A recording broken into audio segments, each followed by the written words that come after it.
اور بعض لوگ ایسے ہیں جو کہتے ہیں کہ ہم خدا پر اور روز آخرت پر ایمان رکھتے ہیں، حالانکہ وہ ایمان نہیں رکھتے۔ یہ اپنے پندار میں خدا کو اور مومنوں کو چکمہ دیتے ہیں، مگر حقیقت میں اپنے سوا کسی کو چکمہ نہیں دیتے اور اس سے بے خبر ہیں۔ ان کے دلوں میں کفر کا مرض تھا، خدا نے ان کا مرض اور زیادہ کر دیا، اور ان کے جھوٹ بولنے کے سبب ان کو دکھ دینے والا عذاب ہوگا۔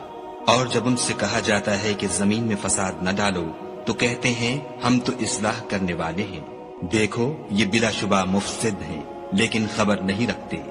اور جب ان سے کہا جاتا ہے کہ جس طرح اور لوگ ایمان لے آئے تم بھی ایمان لے آؤ تو کہتے ہیں بھلا جس طرح بے وقوف ایمان لے آئے ہیں اسی طرح ہم بھی ایمان لے آئیں۔ سن لو کہ یہی بے وقوف ہیں لیکن نہیں جانتے۔ اور یہ لوگ جب مومنوں سے ملتے ہیں تو کہتے ہیں کہ ہم ایمان لے آئے ہیں، اور جب اپنے شیطانوں میں جاتے ہیں تو ان سے کہتے ہیں کہ ہم تمہارے ساتھ ہیں، اور پیروان محمد صلی اللہ علیہ وآلہ وسلم سے تو ہم ہنسی کیا کرتے ہیں۔ ان منافقوں سے خدا ہنسی کرتا ہے اور انہیں مہلت دیے جاتا ہے کہ شرارت و سرکشی میں پڑے بہک رہے ہیں۔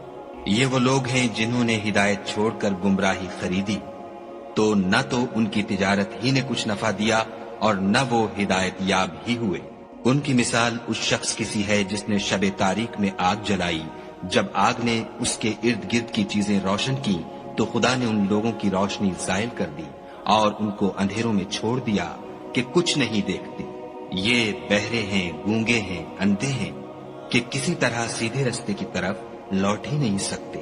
یا ان کی مثال مہ کسی ہے کہ آسمان سے برس رہا ہو اور اس میں اندھیرے پر اندھیرا چھا رہا ہو اور بادل گرج رہا ہو اور بجلی کوند رہی ہو، تو یہ کڑک سے ڈر کر موت کے خوف سے کانوں میں انگلیاں دے لیں، اور خدا کافروں کو ہر طرف سے گھیرے ہوئے ہے۔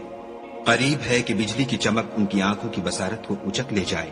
جب بجلی چمکتی اور ان پر روشنی ڈالتی ہے تو اس میں چل پڑتے ہیں، اور جب اندھیرا ہو جاتا ہے تو کھڑے کے کھڑے رہ جاتے ہیں۔